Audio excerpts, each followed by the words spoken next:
Guess what? They start a 3-game series tonight in Chicago, 8:10 first pitch right here on WHBC.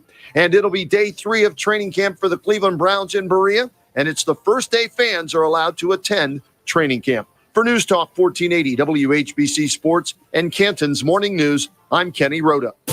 This is your drive time traffic update on Canton's Morning News.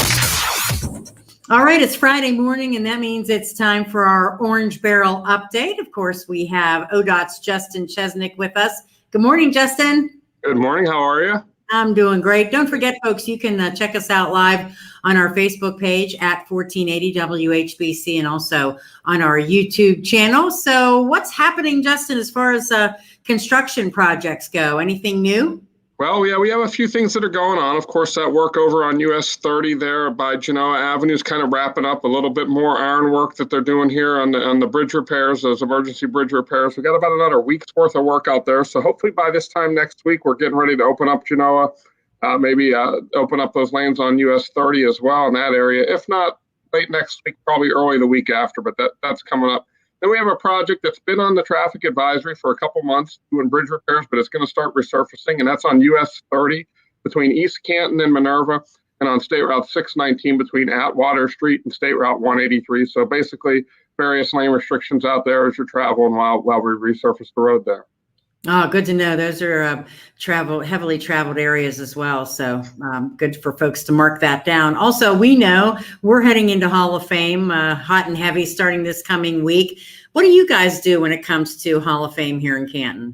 Yeah, so actually we do quite a bit. We work very closely with the Hall of Fame. We mow the grass along the interstates. We pick up the litter, try to really spruce up the area. But we do have a real good relationship with the Hall. And what we do is we put out message boards, help them with, directing traffic into the parking areas down around like the 13th Street area so people can take those shuttle buses up. So we kind of work closely with them. And then any construction projects that are out there that we can kind of pick up the barrels and get out of the way, we'll do that during the Hall of Fame weekend. The bigger jobs like 77 and 30, obviously that stays in place because we can't really pick that up and move it. But the other jobs, we kind of get out of the way and try to help them as much as they can have free flowing traffic. All right. Well, you have a great weekend, and we'll talk next Friday. Sounds good. We'll see you. Canton's severe weather station. Stick with us. Now, the 1480 WHBC AccuWeather forecast.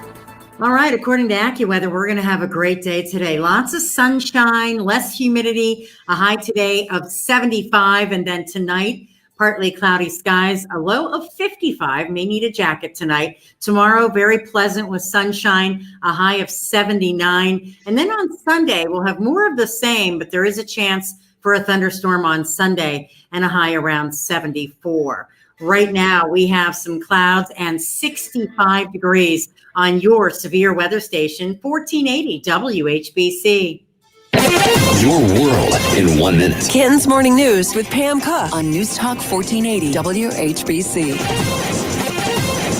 The Canton City Schools will mask up to start the 2021-2022 school year. Staff and students will wear masks while inside buildings and on buses. The Pro Football Hall of Fame Enshrinement Festival Balloon Classic gets underway today at the Kent State Stark campus. The Balloon Glow is scheduled for this evening and fireworks tomorrow night. More than 40 balloonists are planning to participate. 32-year-old Trayvon Spacky of Canton will do 5 to 7.5 years for badly beating 86-year-old Ralph White following a traffic accident in Canton back in February. A 22-year-old man is dead after he was ejected from his vehicle when it went off the road and ended up in a creek. It happened on Route 8 South around noon yesterday. The vehicle struck a barrier, went through a grassy median, and landed in Brandywine Creek. There were 1,205 new cases of coronavirus reported in the state yesterday. The third day, the daily case numbers have exceeded 1,000. Las Vegas has announced they will now require guests indoors to wear masks. Vegas's new mandate will take effect today. Right now, there are 12 out of 17 counties in that area that are tagged as high or substantial risk of transmitting COVID virus. BCI has handed the Stark County prosecutor the police-involved shooting case of a wanted Virginia man in Canton back in March. He'll determine if there's evidence that should be taken to a grand jury.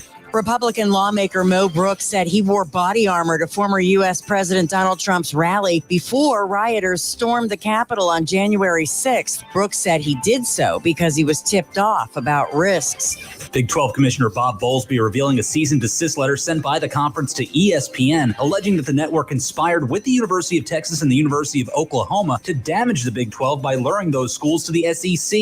The Longhorns and Sooners sent shockwaves earlier this month by applying for entry into the SEC. ESPN has denied the allegations. Cleveland Indians manager Terry Francona is stepping down for the rest of the season because of health issues. He'll have his hip replaced next week and a rod put in his foot to stabilize it after an infection. It'll be day 3 of training camp for the Cleveland Browns in Berea, and it's the first day fans are allowed to attend training camp. National Weather Service survey crews will be checking out the damage in Carroll, Jefferson, and Harrison counties after what appears to be a tornado touched down in Wintersville. There was also wind damage in Carroll County.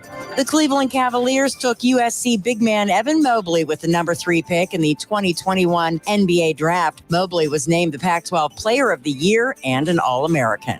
What a weekend, only to be outdone by next weekend. Still, though, the Hall of Fame Enshrinement Festival Balloon Classic, the Canton Bluecoats return on Sunday, and a groundbreaking for the Marion Motley Memorial this afternoon.